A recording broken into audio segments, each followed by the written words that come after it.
Bapa di surga, di dalam nama Tuhan Yesus Kristus, pada pagi hari ini kami berkumpul untuk menyembah Engkau, meninggikan Engkau, dan mencari kebenaran-Mu Tuhan. Biarlah setiap kebenaran firman Tuhan dinyatakan kepada kami pada pagi hari ini Tuhan. Dan hidup kami mengalami kemerdekaan dan tidak sama lagi. Terima kasih Bapa, di dalam nama Tuhan Yesus Kristus, siapkanlah hati dan pikiran kami untuk menjadi tanah yang subur untuk setiap benih firman-Mu. Di dalam nama Tuhan Yesus Kristus, kita semua berkata, amin. Mari silakan duduk Bapak Ibu. Bisa dimunculkan slide-nya. Terima kasih kepada Bunda yang memberikan saya kesempatan untuk membawakan firman Tuhan pada pagi hari ini. Hari ini kita akan belajar firman Tuhan dengan judul paradoks perbuatan baik. Nah, kita tahu bahwa perbuatan baik itu kan bagus gitu ya. Tapi ada kata paradoks. Nah, paradoks sendiri itu adalah apa? Paradoks itu adalah kondisi di mana sepertinya berlawanan dengan kebenaran yang kita ketahui saat ini, tapi itu kebenaran juga. Ternyata kebenaran juga. Cuman kalau dinalar, kok kayak Sakeus. Untuk kita bisa memahami apa itu paradoks perbuatan baik. Ya. Nah, latar belakang dari khotbah ini adalah yang pertama, Abuna sudah berkhotbah dulu sekitar 2 bulan lalu, yaitu bahwa perbuatan baik menular dan akan kembali ke kita. Ya, Abuna waktu itu khotbah dengan memberikan contoh sebuah video ya. Ketika kita melakukan perbuatan baik itu menular ke orang lain dan ujung-ujungnya orang kesekian puluh kali melakukan perbuatan baik kembali kepada kita. Ya. Jadi message-nya adalah kita harus melakukan perbuatan baik karena suatu saat itu pun akan kembali kepada kita sendiri ya, melalui orang yang kesekian puluh kali. Lalu yang kedua adalah ketika saya mengkhotbahkan adalah perbuatan baik itu ternyata salah satunya menembus surga. Dibuktikan dengan kisah Kornelius di mana malaikat berkata kepada Kornelius bahwa seluruh perbuatan baikmu, sedekahmu sudah naik ke hadapan Allah. Dan itu diingat oleh Tuhan. Kita berlomba-lomba untuk bagaimana bisa menembus surga. Ternyata salah satunya adalah berbuat baik. Nah, sekarang yang ketiga, penutup dari trilogi perbuatan baik adalah paradoks perbuatan baik. Nah, kita untuk memahami lebih lanjut, kita melihat di dalam Lukas 18 sampai 27 atau di Markus 10 ayat 17 sampai 22, lalu di Matius 19 ayat 16 sampai 22, itu 3 perikop, 3 kitab, semua paralel cerita tentang pemuda kaya. Nah, kita mungkin tidak akan baca satu-satu, nanti Bapak Ibu baca lagi lebih detail di rumah. Tetapi kisah dari pemuda kaya itu di mana seorang ya pemuda, kita nggak tahu kaya karena awalnya nggak diceritakan dia kaya. Dia datang kepada Tuhan Yesus dan mengatakan guru yang baik. Lalu Tuhan Yesus bilang tidak ada yang baik selain Tuhan. Lalu dia bertanya bagaimana untuk masuk kerajaan surga dan Tuhan Yesus bilang lakukanlah semua perintah 10 perintah Allah. Lalu pemuda itu mengatakan begini, semua sudah kuikuti. Nah, lalu apalagi yang tersisa bagiku? Lalu Tuhan Yesus mengatakan, oke, kalau engkau sudah melakukan semua itu, sekarang engkau bertanya apa lagi? Maka sekarang jualah semua milikmu dan kembali ikutlah aku. Lalu pemuda itu sangat sedih dan meninggalkan Tuhan Yesus dan kerumunan orang banyak. Lalu baru di bawahnya dikatakan, kenapa? Karena pemuda itu sangat kaya. Lalu Tuhan Yesus menjawab, sangat sukar orang kaya masuk kerajaan surga. Lebih mudah seekor unta masuk ke lubang jarum dibanding seorang kaya masuk kerajaan surga. Nah, itu cerita yang akan kita dalami. Pertama ya, sebelum masuk ke Sakeus. Kita lihat ya, kalau kita lihat sikap dari sang pemuda ini itu bukan sombong loh. Jadi bukan sombong, Tuhan Yesus, guru yang baik. Aku sudah melakukan semua 10 perintah Allah. Enggak gitu. Karena buktinya di dalam ayat yang ke-17, Markus 10 ayat 17, orang itu bertelut, pemuda kaya itu bertelut. Karena kalau dia menyombongkan diri, enggak mungkin dia bertelut, ya kan? Itu yang pertama. Lalu yang kedua, di ayat 21, dikatakan gini, Yesus menaruh kasih kepada pemuda ini. Karena begini, kalau kita lihat sikap Tuhan Yesus terhadap orang-orang Farisi, itu kan kasar sekali. Bahkan sampai ngomong, engkau keturunan ular beludak gitu ya. Jadi Tuhan Yesus itu kalau terhadap orang yang sombong ya, itu keras sekali. Tapi ini di ayat 21, dia menaruh kasih. Berarti pemuda ini bukan bersikap sombong, membanggakan seperti orang Farisi. Lihat, aku sudah melakukan semua perintah Allah. Enggak.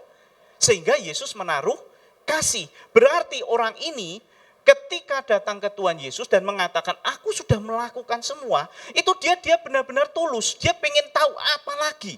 Ini sudah kuselesaikan. Apa lagi yang harus saya lakukan? Jadi sikapnya berbeda.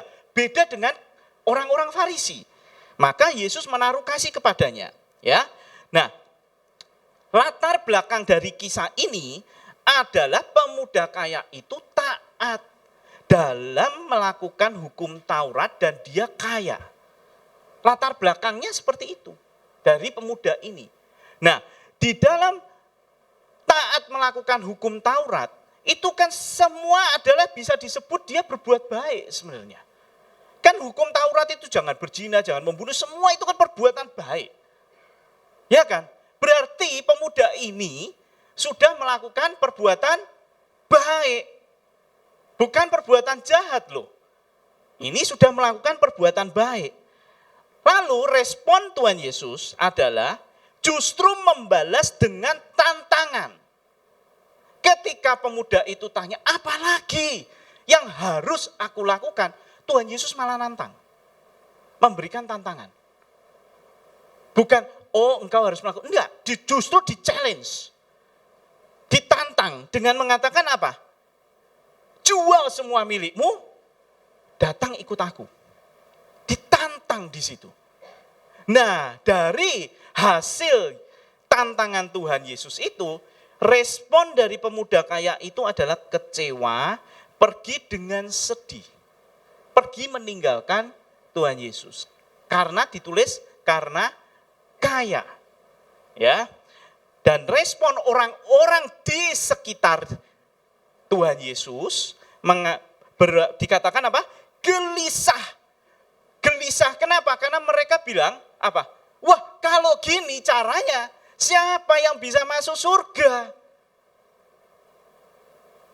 Jadi Tuhan Yesus menantang pemuda kaya ini, responnya pemuda ini meninggalkan dengan sedih, meninggalkan Tuhan Yesus. Dan orang sekitar sangat gelisah. Dengan apakah cara masuk surga kalau begitu?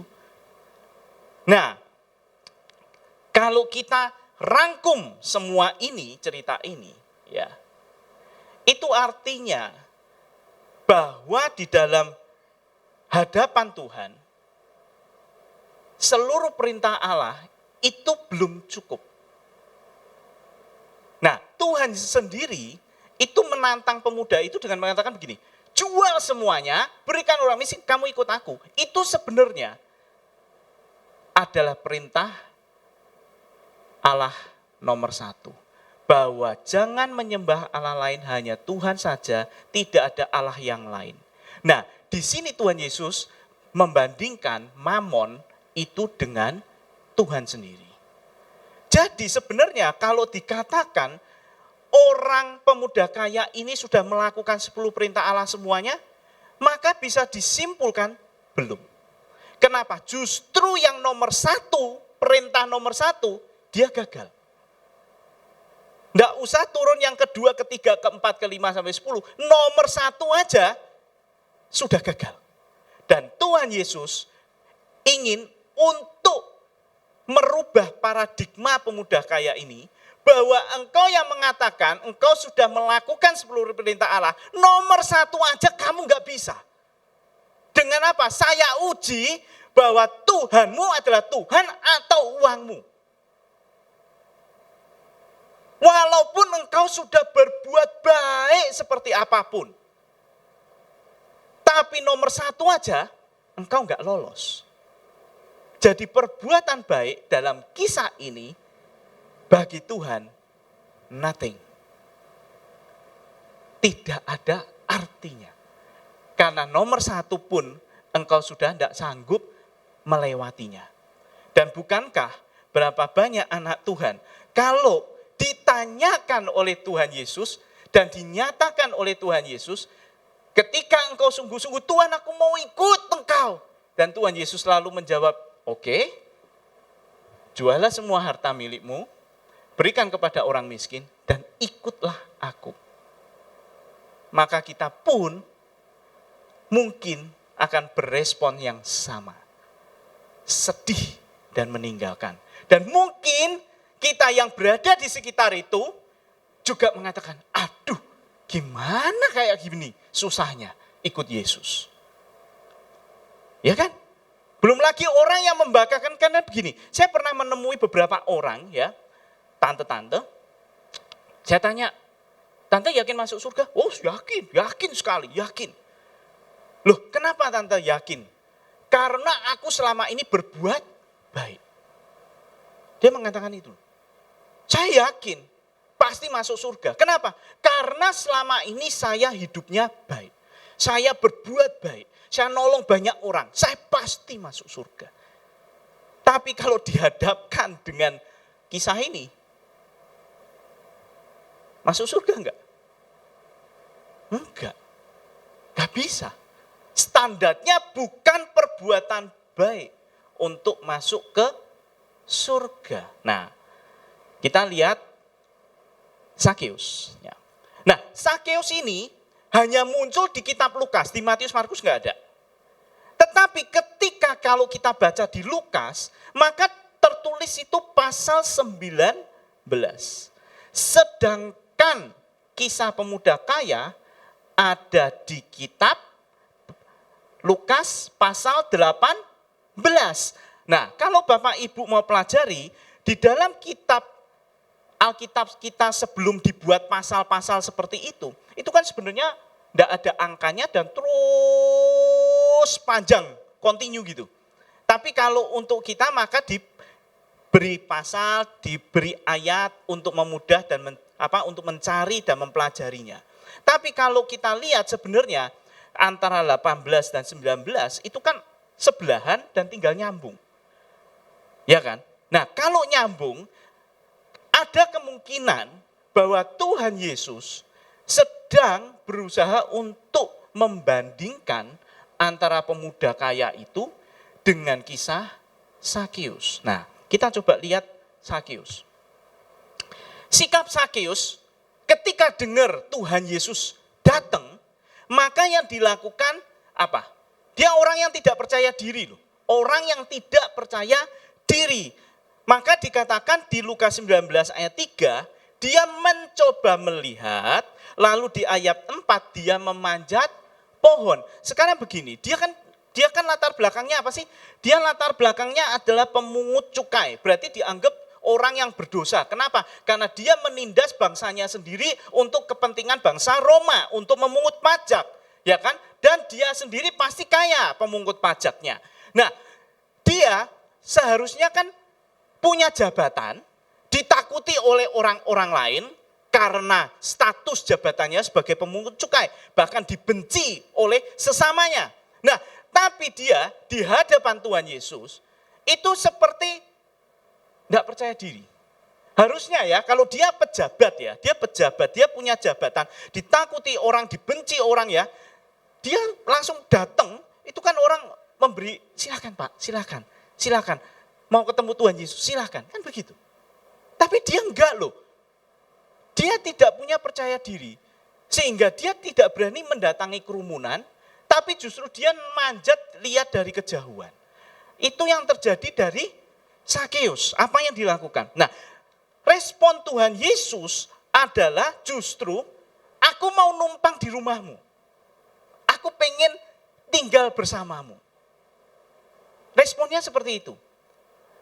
Lalu respon daripada Sakeus adalah dia bersukacita, menyerahkan 50% hartanya, ya, dan 4 kali dikembalikan kepada orang yang diperas selama ini sama dia. Itu respon Sakeus ketika ketemu dengan Tuhan Yesus. Dan yang terakhir adalah respon sekitar orang justru bersungut-sungut. Orang kayak begini, pendosa, kok Tuhan mau? Mereka enggak urusan masalah. Sakeus akhirnya bertobat, lalu mau mengembalikan hartanya kepada orang-orang yang diperas. Selama ini orang enggak peduli. Orang pendosa, kok Tuhan care, kok Tuhan perhatian. Nah, kalau sekarang kita lihat ini semua, ya, kita bandingkan seperti ini hasilnya. Hasil perbandingan dari 2 cerita ini adalah begini. Sikap dari pemuda kaya sangat percaya diri. Ya, Tuhan, aku sudah melakukan semua. Apalagi nih Tuhan? Enggak sombong loh, tapi percaya diri. Ya. Lalu Sakeus justru tidak percaya diri, merendah. Padahal dia punya jabatan sebagai pemungut cukai. Ya. Lalu latar belakangnya dari pemuda kaya itu orang yang taat semua perintah Allah. Wah, luar biasa. Termasuk berbuat baik. Tapi Sakeus merasa tidak layak. Dia merasa enggak layak. Dia merasa dia berdosa. Bisa dipahami? Jadi 2 kelompok ini, ya, kita bagi 2. Ada 1 kelompok seperti kelakuannya pemuda kaya, 1 kelompok orang Kristen kelakuannya seperti Sakeus. Nah, responnya Yesus, Tuhan Yesus terhadap kelompok yang bersikap seperti pemuda kaya adalah apa? Nantang. Tuhan akan nantang justru.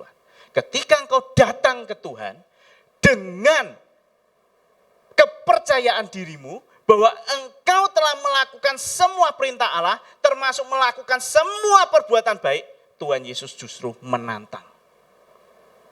Justru ditantang sama Tuhan. Bukan, wah luar biasa, engkau sungguh umat yang luar biasa, umat yang baik, umat pilihan, mari masuk kerajaan surga. Enggak loh, ditantang justruan sama Tuhan. Dan tantangan pertama justru perintah Allah nomor 1. Pilih Allah atau pilih Mamon. Gimana coba? Bayangkan. Tapi respon Tuhan Yesus terhadap kelompok yang bersikap seperti Sakeus, justru Tuhan Yesus berkata apa? Berbelas kasihan. Ya kan? Dengan cara apa? Ketika kita merendah. Jadi Sakeus merendah, aku orang berdosa, ya kan? Aku tidak layak. Justru Tuhan Yesus merespon dengan belas kasihan.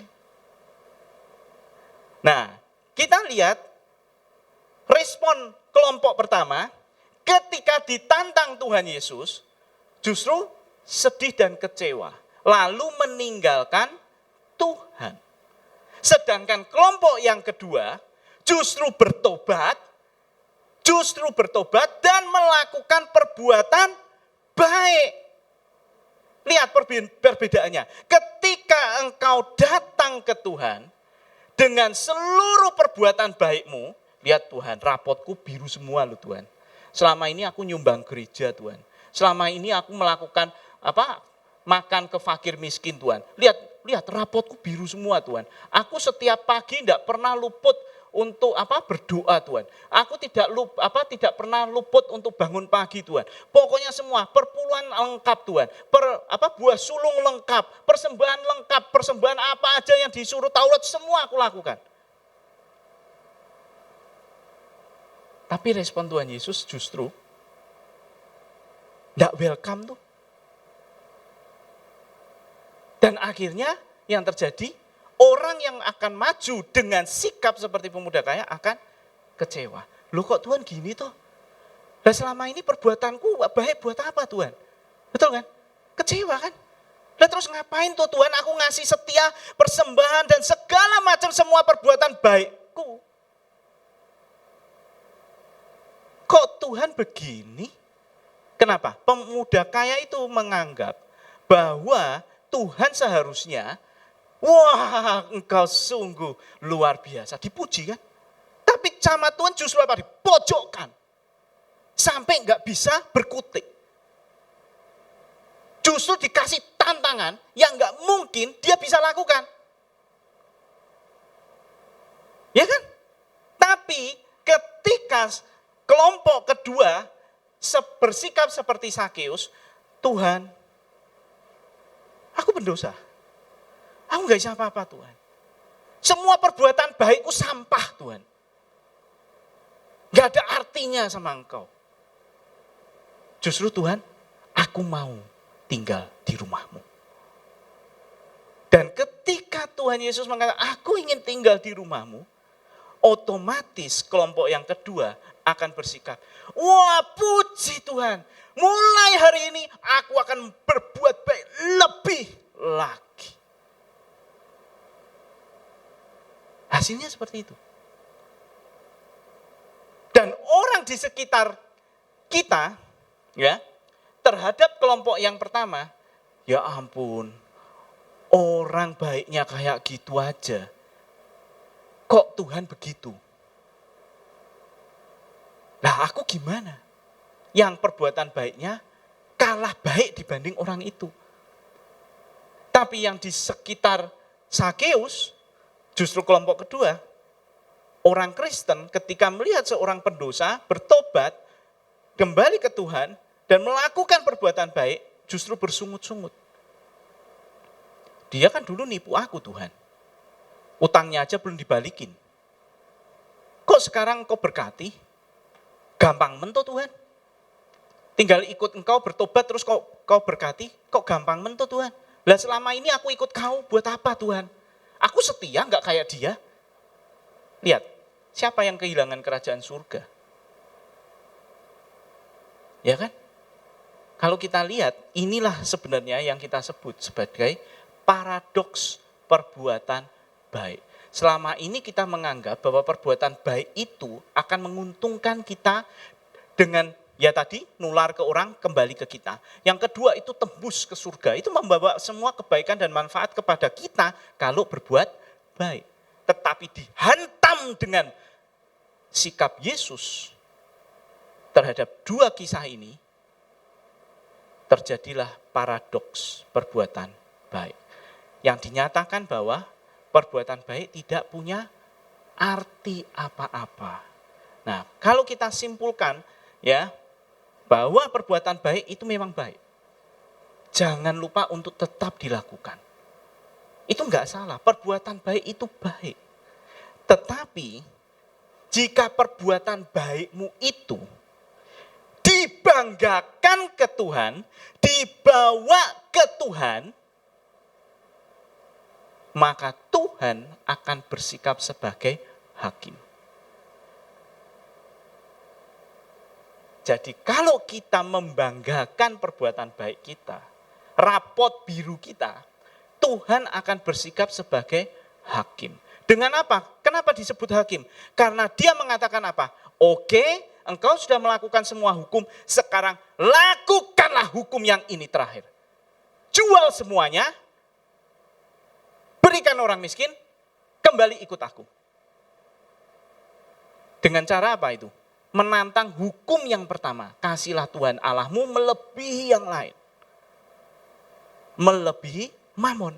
Jadi hati-hati Bapak Ibu. Ketika engkau menghadap Tuhan dengan perbuatan baikmu, maka engkau sedang memposisikan Tuhan sebagai hakim yang adil.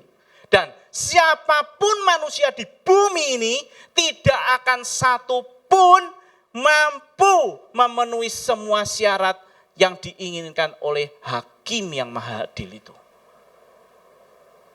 Karena dalam semua perbuatan baik kita, tetap bagi Tuhan tidak bisa melawan perintahnya yang pertama tadi. Kasihlah Tuhan Allahmu melebihi segalanya, termasuk melebihi mamon. Dan manusia memang terikat di situ. Dan Tuhan tahu. Oleh karena itu Tuhan Yesus lagi dengan jelas ingin mengatakan, hai manusia, engkau yang menganggap dirimu baik, sesungguhnya engkau sudah melanggar perintah Allah yang pertama. Karena engkau selalu akan memilih mamon dibanding Allah. Kenyataan. Ya kan? Jadi Tuhan Yesus lagi menunjukkan, menjelaskan, kamu ini siapa yang bilang taat hukum Allah? Bohong. Semua perbuatan baikmu itu yang kan 10 perintah Allah itu kan terbagi 2, ya kan? 1 sampai 3 itu ke atas, terus ke 4 sampai ke 10 itu kan yang dengan sesama. Sekarang yang dengan Allah aja engkau nggak bisa, apalagi dengan yang manusia. Nah, Tuhan Yesus lagi menggugurkan semua pemahamanmu di perintah Allah yang dengan sesama, dengan mengatakan engkau selama ini berbuat baik. Tuhan mengatakan tidak ada gunanya. Di hadapan Allah, engkau sudah gagal di nomor 1. Kau tetap tidak bisa melakukan apa yang Tuhan mau. Gak bisa. Tetap gak bisa. Nah, kalau sudah tahu gak bisa, yang Tuhan inginkan adalah respon seperti Sakeus. Yaitu engkau datang ke Tuhan merendah. Ngerti? Bukan dengan membanggakan semua rapot birumu. Justru itu bekerja dengan baik dan diresponi Tuhan Yesus dengan baik. Ketika engkau merendah dan mengatakan, aku tidak melakukan sesuatu apapun yang patut kubanggakan di hadapanmu Tuhan. Aku tetap seorang pendosa, aku tetap orang yang tidak ada apa-apanya. Semua apa yang kumiliki adalah titipanmu. Sesungguhnya Tuhan, aku hanya seorang hamba. Semua milikmu dan aku hanya seorang bendahara. Dengan respon itu, maka Tuhan Yesus akan bersikap berbeda. Ngerti?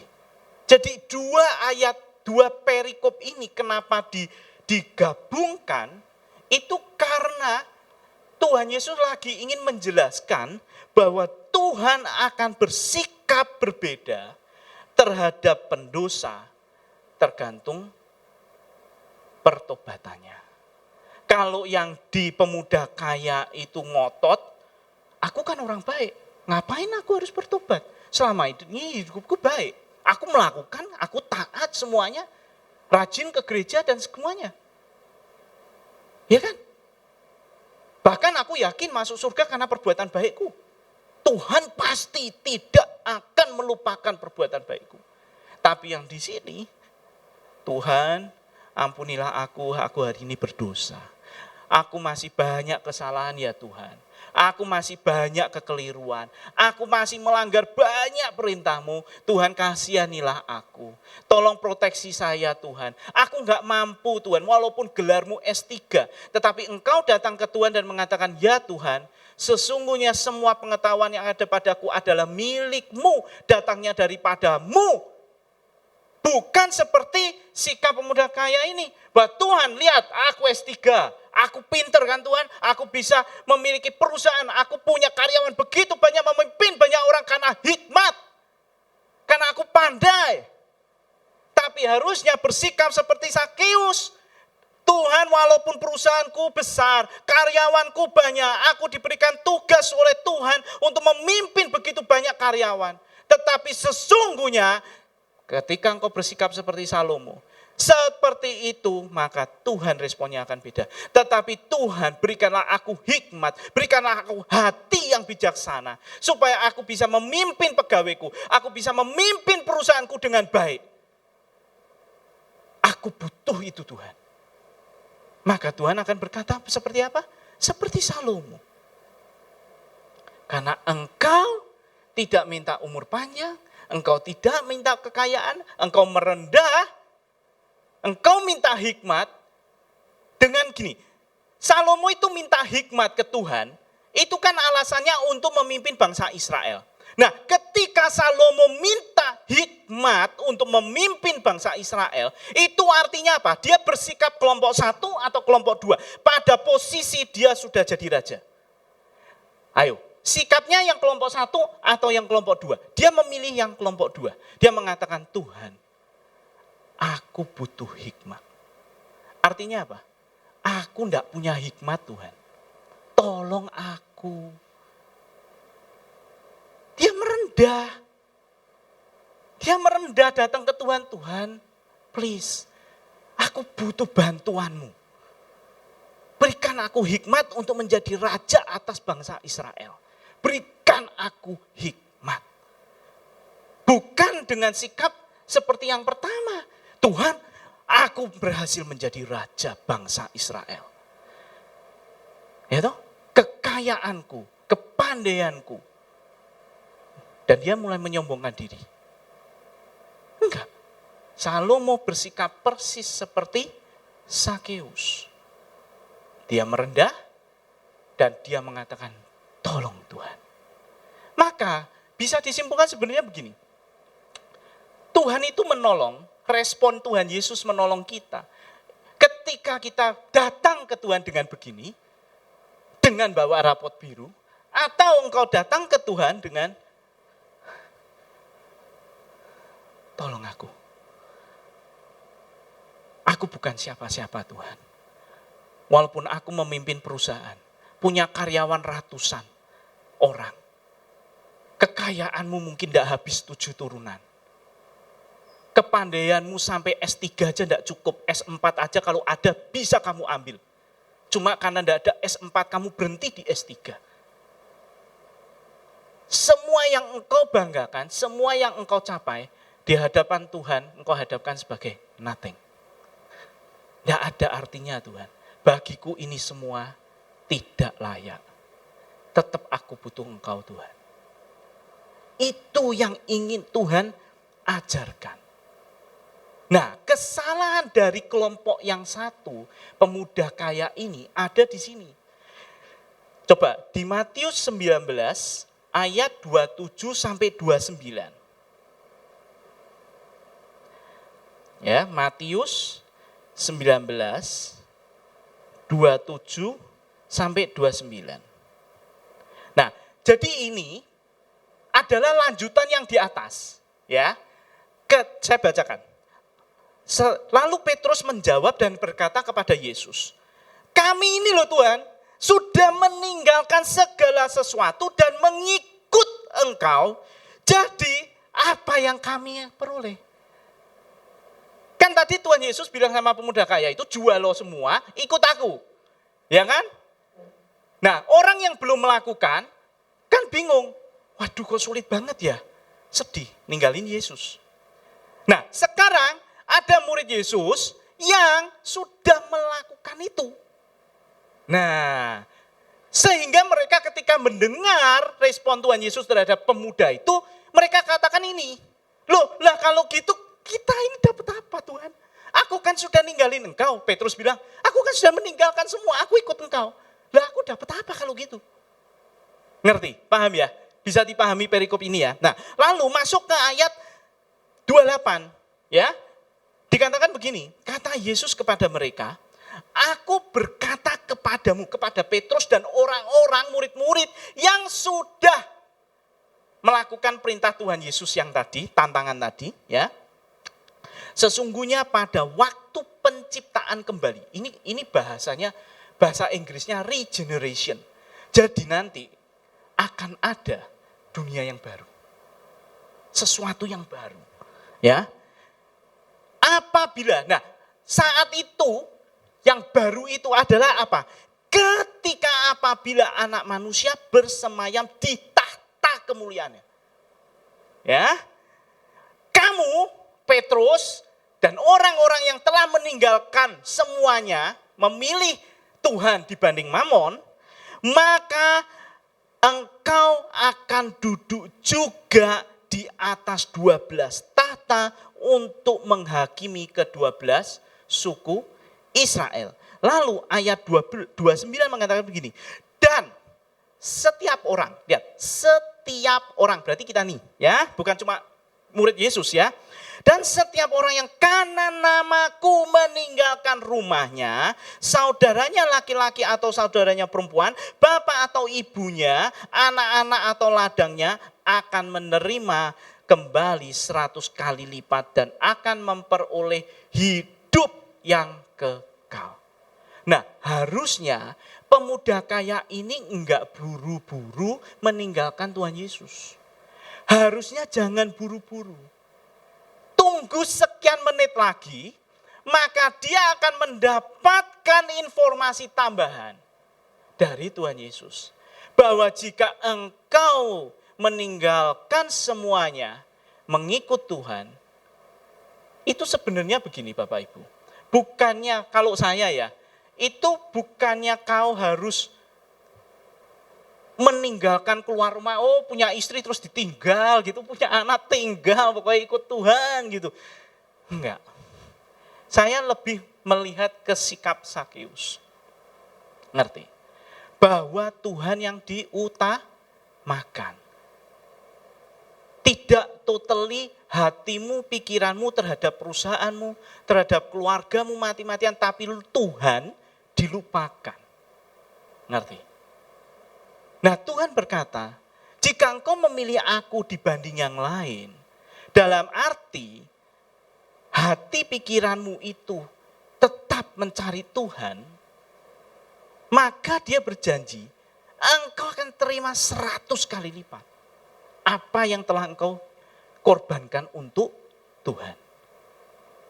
Jadi sebenarnya pemuda kaya ini kecepatan meninggalkan Tuhan Yesus. Makanya Bapak Ibu, kita itu anak Tuhan, jangan cepat-cepat kecut hati, tawar hati, kecewa ketika mendengar firman Tuhan atau mendengarkan teguran dari hamba Tuhan yang membuat hatimu gak seneng. Karena biasanya di belakang ada rewardnya. Kadang kita itu terlalu fokus pada syaratnya, tapi kita nggak fokus pada rewardnya. Ngerti? Kalau kita fokus pada rewardnya, ya, maka sebenarnya dia akan bersuka cita. Dan dia akan termotivasi untuk melakukan, memenuhi semua persyaratan. Tapi kalau engkau hanya melihat persyaratan saja, maka engkau sudah kecut, hatimu kecil, aduh susah. Gitu loh. Nah itu kenapa terjadi? Karena sikapnya di awal dia sudah salah. Tapi kalau engkau memiliki sikap seperti Sakeus sejak awal, maka Tuhan memberikan persyaratan seperti apapun, maka respon akan seperti Maria. Jadilah menurut perkataanmu. Dan lihatlah, ujungnya baik-baik saja kan? Tuhan intervensi berkali-kali kan? Dalam bentuk mimpi ke Yusuf, ya kan? Ke orang Majus, diintervensi semua. Tuhan turut bekerja. Roma 8 ayat 28. Bahwa Allah turut bekerja dalam segala sesuatu. Mendatangkan kebaikan bagi setiap orang yang mengasihi dia. Yaitu yang terpanggil menurut rencana Tuhan. Nah itu hanya bisa terjadi ketika engkau datang ke Tuhan dengan sikap kelompok seperti Sakeus. Ketika engkau mengatakan, Tuhan tolong aku. Aku tidak punya apapun yang bisa kubanggakan. Perbuatan baikku adalah sampah. Pak Dodi sama WL silakan maju tim musik. Nah ini pamungkas yang terakhir. Penutup dari semua khotbah itu ada di Lukas 18 ya. Ayat 18 dan 19. Jadi kunci dari semua yang ingin Tuhan Yesus tunjukkan ada di Lukas 18 ayat 18 dan 19. Yaitu mengatakan, ada seorang pemimpin bertanya kepada Yesus, katanya, "Guru yang baik, apa yang harus aku perbuat untuk memperoleh hidup yang kekal?"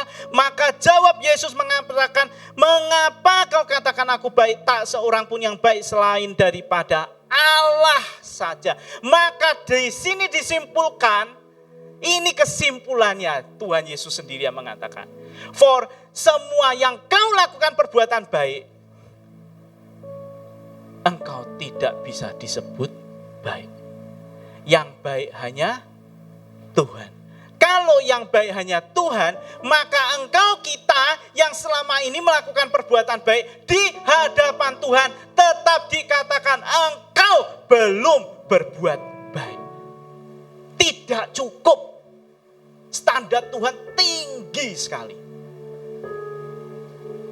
Dan tetap ketika engkau mempercayai itu dan mengatakan, "Betul Tuhan, seluruh perbuatan baikku tidak ada arti apa-apa." Maka engkau ketika menghadap Tuhan akan bersikap seperti Sakius.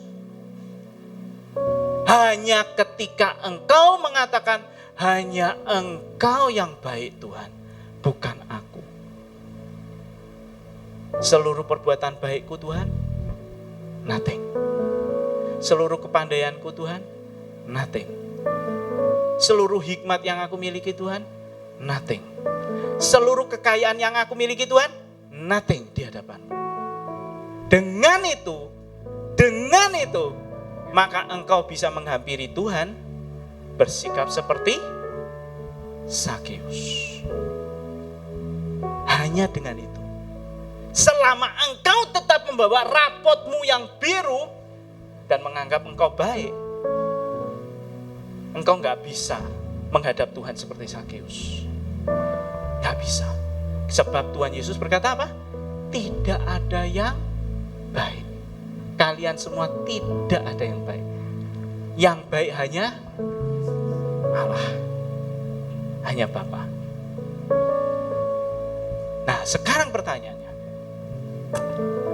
bagaimana kita bisa bersikap merendahkan diri?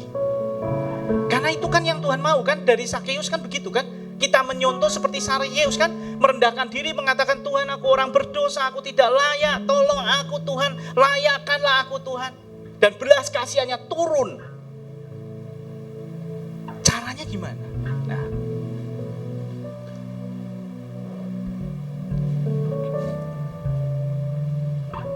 saya enggak kuat sih ngangkat ini ya. Saya contohkan ini aja. Anggap aja ini beratnya 25 kilo, 50 kilo gitu ya. Yang masih mampu saya angkat gitu ya. Nah, ketika saya mengangkat ini, maka otomatis karena beban yang sangat berat, saya pasti juga akan merendah. Karena hukum fisika mengatakan seperti itu. Ketika ada aksi, maka ada reaksi yang selalu berlawanan. Seperti kutub magnet, utara dan selatan, ya. Nah, ketika kita naikkan ada daya dorongan ke atas, maka akan ada dorongan juga ke bawah. Bisa dipahami hukum fisika? Nah, supaya kita bisa merendahkan diri, berarti kita harus menaikkan sesuatu yang berat, yang tinggi, yang sangat agung. Betul? Dan itulah yang kita butuhkan, yaitu meninggikan Tuhan. Hanya dengan kita meninggikan Tuhan setiap saat, mengagungkan Dia, mengakui kehebatannya, otomatis engkau merendahkan diri di hadapan Tuhan. Karena engkau tahu engkau siapa di hadapan Tuhan. You are nothing. Bukan siapa-siapa. Itu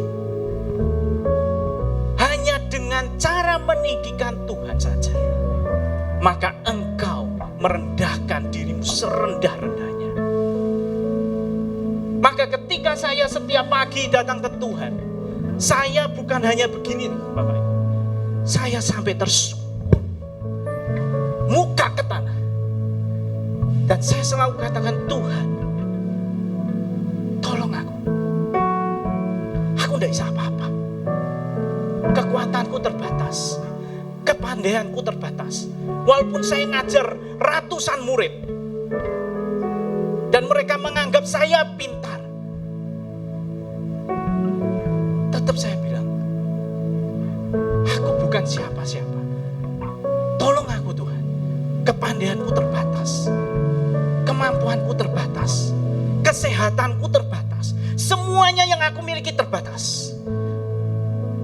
Sehingga karena keterbatasanku dan Engkau yang tidak terbatas itu Tuhan, tolonglah aku. Dan itu Tuhan Yesus akan bilang apa? Aku ingin tinggal bersamamu. Aku ingin tinggal di rumah. Karena Engkau mengizinkan Allah yang Maha Agung itu untuk datang. Oleh karena itu Bapak Ibu, pada pagi hari ini kita akan menyanyikan satu pujian lama untuk meninggikan Dia, mengagungkan Dia yang tidak terbatas. Dan otomatis kita merendah di hadapan Tuhan dengan sikap merendah, meninggikan Dia. Dan biarlah Allah yang tidak terbatas itu merespon seperti meresponi Zakheus. Dengan mengatakan, engkau Zakheus, aku ingin masuk dan tinggal di rumah. Dan kita tahu, jika Tuhan masuk ke rumahmu, everything is going well. Semuanya akan baik-baik saja. Terima kasih untuk kebenaran firman-Mu ya Tuhan. Mulai hari ini Tuhan, kami anak-anak-Mu terutama para suami sebagai imam di rumah kami masing-masing Tuhan, kami akan bersikap seperti Ayub. Setiap pagi-pagi Tuhan, datang mencari Engkau, meninggikan nama-Mu, dan membawa seluruh isi keluarga kami, pekerjaan kami, semua yang kami miliki ke hadapan-Mu.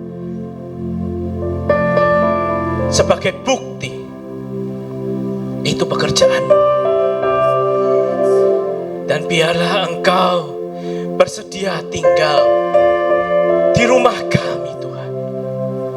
Kami percaya ketika ada Engkau di rumah kami, ketika ada Engkau di pekerjaan kami, ketika ada Engkau di sekolah kami, ketika Engkau ada bersama kami, semua yang ada padamu turun ke atas kami. Kami tidak akan berkekurangan sebab Engkau ada di rumah kami. Kami percaya Tuhan, mulai hari ini Tuhan, kami para suami berkomitmen bangun pagi Tuhan, mencari Engkau, bertelut, merendahkan diri hadapan-Mu. Di dalam nama Tuhan Yesus Kristus kami percaya everything is going well. In Jesus' name we pray. Amin.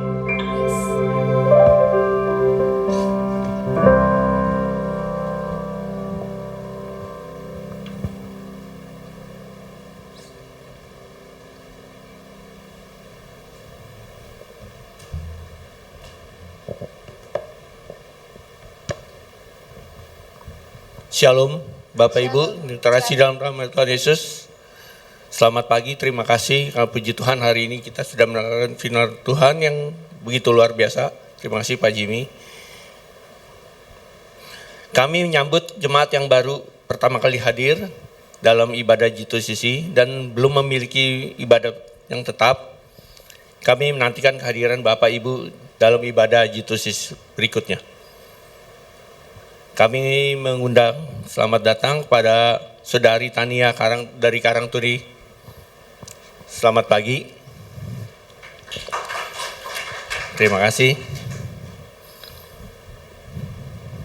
Gembala beserta jemaat mengucapkan terima kasih kepada pelayanan Pak Jimmy. Kiranya Tuhan terus memberkati pelayanan dan keluarga. Saat ini Abuna Sony tidak di tempat karena dalam pelayanan di Jakarta. Mari bersama mendukung doa pelayanan Abuna. Info gereja sepekan, nanti sore ada ibadah online pukul 17 di channel YouTube Pastor Sony Saluhu. Firman online hari Rabu tanggal 18 melalui via Zoom dan YouTube bersama Abuna Sony mulai pukul 19. Breakthrough Prayer Jumat 20 Januari pukul 17 ya pukul 5 sore. Ibadah Youth Sabtu 21 Januari pukul 16.30. Ibadah sekolah Minggu tanggal 22 Januari pukul 7 pagi secara online dan di halaman gereja. Kami juga mengucapkan selamat ulang tahun kepada yang ulang tahun dalam minggu ini, juga kepada selamat ulang tahun kepada ulang tahun pernikahan, kepada jemaat yang merayakan. Tuhan memberkati dan memberikan umur panjang. Demikian info gereja sepekan. Selamat hari Minggu, Tuhan Yesus memberkati. Shalom. Shalom. Mari anak-anak sekolah minggu maju ke depan. Geser ke kiri mungkin ya. Geser ke kiri. Ke kanan sedikit.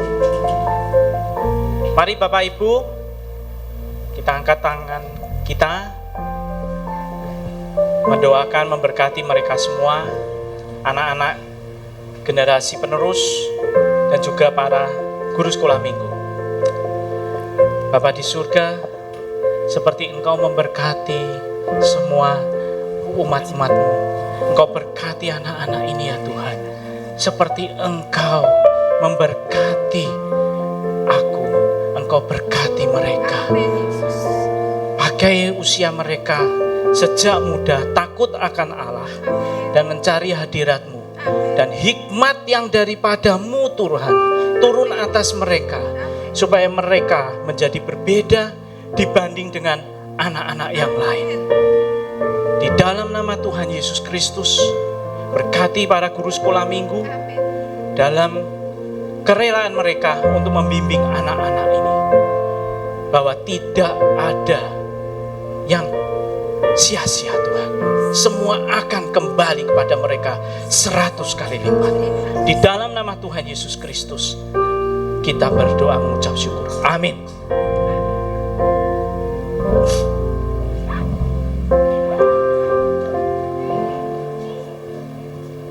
Bapak Ibu, kita akan nanti berdoa juga untuk Abuna supaya urusan di Jakarta hari Senin, urusan Abuna semua dilancarkan. Amin. Semua apa yang baik Tuhan berikan, ya, pulang kembali ke Semarang dengan sehat tanpa kekurangan sesuatu apapun.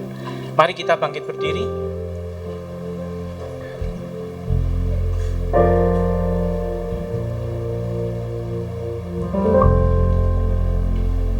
Kita berdoa juga untuk pelayanan Abuna ya. Mari kita berdoa. Bapa di surga, di dalam nama Tuhan Yesus Kristus kami mengucap syukur untuk ibadah pada pagi hari ini. Kami mengucap syukur untuk setiap kebenaran firman-Mu. Kami berdoa juga untuk gembala kami di dalam pelayanannya, dan segala apa yang dikerjakannya dibuat berhasil, berdampak bagi kami anak-anak-Mu semua yang di tempat lain. Mari Bapak Ibu buka kedua tangan-Mu dan terimalah berkat daripada Allah Bapa, Allah Putra dan Roh Kudus. Tuhan berkatilah setiap pekerjaan tangan mereka, dibuat berhasil Tuhan. Berikanlah hikmat yang daripada Salomo Tuhan, untuk mereka memimpin di dalam setiap pekerjaan mereka masing-masing. Tuhan berkatilah setiap persembahan, setiap perpuluhan, setiap buah sulung yang telah mereka berikan kepada gereja-Mu Tuhan. Berkatilah ya Tuhan, sebab itu untuk kemuliaan nama-Mu. Terima kasih Tuhan. Barang siapa yang sakit, Mereka yang memohon kepada Tuhan untuk kesembuhan, benar-benar menerima kesembuhan. Yang membutuhkan kelepasan, Tuhan berikan kelegaan. Siapa yang membutuhkan terobosan, Tuhan membuka pintu yang baru.